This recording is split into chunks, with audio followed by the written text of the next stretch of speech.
নেপাল, যেখানে প্রতিটি মুহূর্তে আছে অ্যাডভেঞ্চার, ইতিহাস আর প্রকৃতির এক অদ্ভুত জাদু। আজ তোমাদের নিয়ে চলেছি গুপ্তেশ্বর গুহার রহস্যময় অন্ধকার, মিউজিয়ামের ইতিহাসের ভান্ডার আর ডেভিস ফলসের গর্জন করা পানির কাছে। ক্যামেরায় ধরে রেখেছি প্রতিটি অনুভূতি। চলো শুরু করি নেপালের এই রোমাঞ্চকর যাত্রা। নেপালের রহস্য, ইতিহাস আর প্রকৃতির 3 রঙের যাত্রা। মিউজিয়াম, গুপ্তেশ্বর গুহা আর ডেভিস ফলস, আমার লেন্সে ধরা সেই অভিজ্ঞতা। চলো শুরু করি।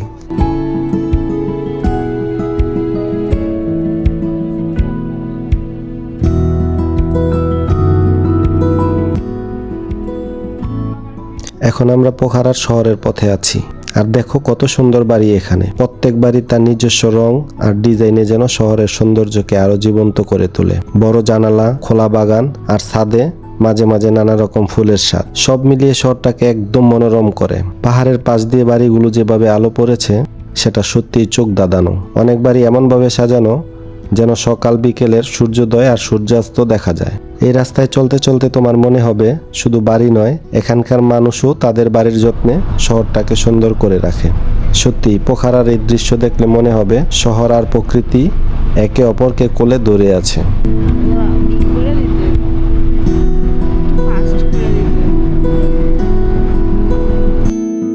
এখন আমরা শহর দেখার পর পৌঁছেছি এখানকার মিউজিয়ামের সামনে। খুব সুন্দর একটা স্থাপনা আর দেখতে অনেক আকর্ষণীয় মনে হচ্ছে। আমার পরিকল্পনা হলো এখন টিকিট কাটা। জানলাম বিদেশি পর্যটকদের জন্য টিকিটের দাম জনপ্রতি 400 টাকা। সত্যি বলতে আমার কাছে এটা একটু বেশিই মনে হলো, কিন্তু দেখার মতো জায়গা হলে কখনো কখনো খরচও মেনে নিতে হয়। মিউজিয়ামের ভিতরের ব্যাপারে আমি যতটুকু জেনেছি সেটা হচ্ছে প্রাচীন শিল্পকলা, নেপালের ইতিহাস আর স্থানীয় সংস্কৃতির এক অসাধারণ সংগ্রহশালা। আশা করছি ভেতরে ঢুকে এই সবকিছু আরো কাছ থেকে দেখার সুযোগ পাবো। টিকিট কেটেছি, এখন ভিতরে ঢুকি আর দেখি মিউজিয়ামে আমাদের জন্য কি চমক অপেক্ষা করছে।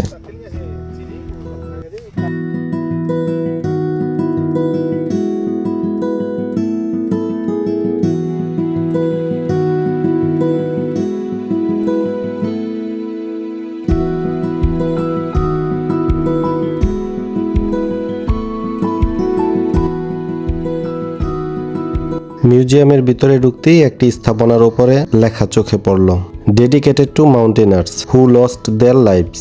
এটা সত্যিই খুব সংবেদনশীল এবং সম্মানজনক বার্তা। নেপালের এই পাহাড়ি অঞ্চলে বহু সাহসী পর্বতারোহী তাদের স্বপ্নের চূড়া ছোঁয়ার সময় জীবন হারিয়েছেন। এই স্মরণযাত্রা আমাদের মনে করিয়ে দেয় যে সাহস ও আত্মত্যাগের সঙ্গে মানুষ প্রকৃতির চ্যালেঞ্জের মুখোমুখি হয়। এখান থেকে আমরা শুধু ইতিহাসই দেখি না, বরং তাদের সাহস, সংকল্প এবং আবেগকেও সম্মান জানাই।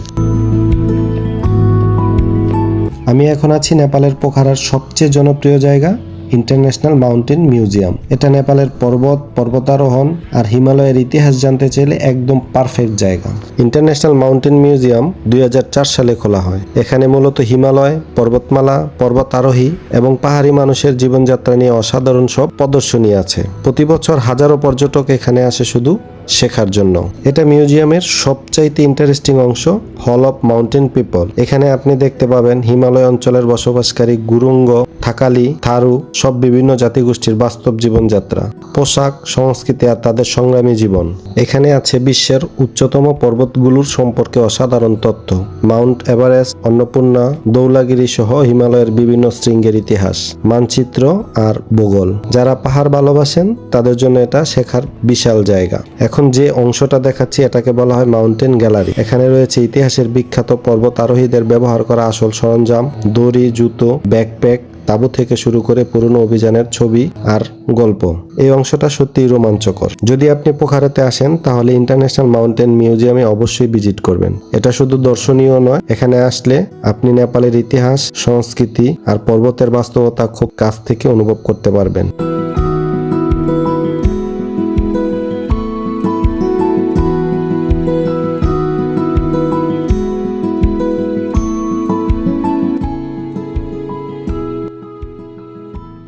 এখন আমরা চলে আসলাম ডেভিস ফলসের সামনে, আর দেখতে অনেক সুন্দর।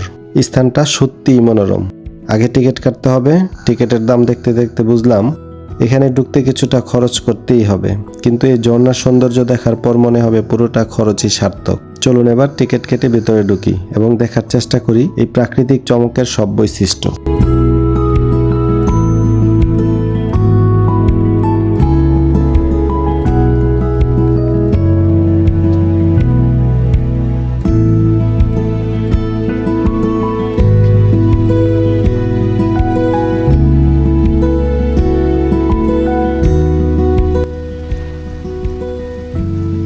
আমি এখন আছি নেপালের পোখারার অন্যতম জনপ্রিয় স্পট ডেভিস ফলস, যাকে স্থানীয়ভাবে বলা হয় পাতাল চ্যাঙ্গো।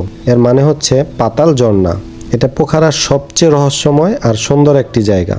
ডেভিস ফলস মূলত একটি আন্ডারগ্রাউন্ড জলপ্রপাত। ফেওয়া লেক থেকে পানি এসে এখানে ভয়ঙ্কর গতিতে নিচের দিকে পড়ে অদৃশ্য হয়ে যায়।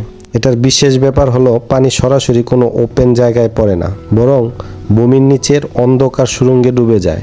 এই কারণে এটা খুবই ইউনিক এবং পর্যটকদের কাছে মাইস্ট্রি স্পট হিসেবে বিখ্যাত। 1961 সালে এক সুইস দম্পতি এখানে ঘুরতে এসেছিলেন। হঠাৎ করে সেই মহিলাটি এই জলপ্রপাতের প্রবল স্রোতে পড়ে যান এবং আর ফিরে আসেননি। তার নাম ছিল ডেভিস। তার স্মৃতিতেই মূলত এই জলপ্রপাতের নাম দেওয়া হয় ডেভিস ফলস। সবচেয়ে বড় রহস্য হলো এখানে যে শক্তিশালী পানির ধারা দেখা যায় সেটা কয়েকশো মিটার মাটির নিচে টানেল দিয়ে বয়ে গিয়ে গুপ্তেশ্বর মহাদেব ক্যাবে গিয়ে বের হয়। মানে এই পানির মাটির নিচ দিয়ে এক জায়গা থেকে অন্য জায়গায় চলে যায়, আর সেই সাবটেরেনিয়ান পথই এই ফলসকে অন্য সব জলপ্রপাত থেকে আলাদা করে। এখানে পানির স্রোত খুবই শক্তিশালী, তাই ভিউ পয়েন্টের রেলিং এর ভিতর থেকে দেখার ব্যবস্থা করা হয়েছে। দর্শকদের জন্য নিরাপদ জায়গা তৈরি করা হলেও সাবধানে থাকা খুবই জরুরি। ডেভিলস ফলস দেখার সেরা সময় হলো বর্ষাকাল বা বর্ষার পরপর, কারণ তখন পানি থাকে সবচেয়ে বেশি। শুকনো মৌসুমে পানির স্রোত কম থাকে, কিন্তু সেই সময় ভেতরের স্ট্রাকচারগুলো ভালোভাবে দেখা যায়। পোখারায় আসলে ডেভিস ফলস অবশ্যই দেখার মতো একটা জায়গা। এটা শুধু সুন্দরই না, বরং ইতিহাস, রহস্য আর নেপালের প্রাকৃতিক শক্তির এক দারুণ অভিজ্ঞতা।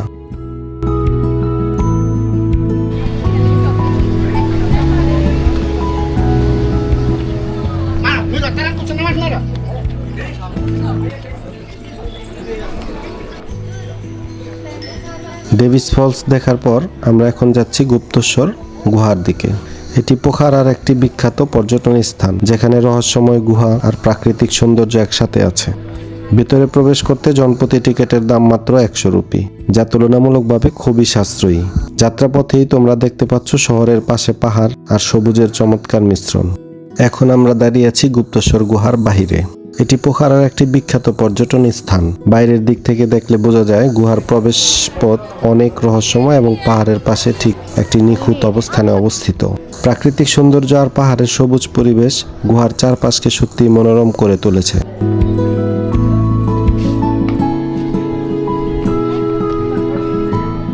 আজকের এই যাত্রায় আমরা দেখলাম পোখারার কিছু বিখ্যাত স্থান, মিউজিয়াম, ডেভিস ফলস এবং গুপ্তেশ্বর গুহা।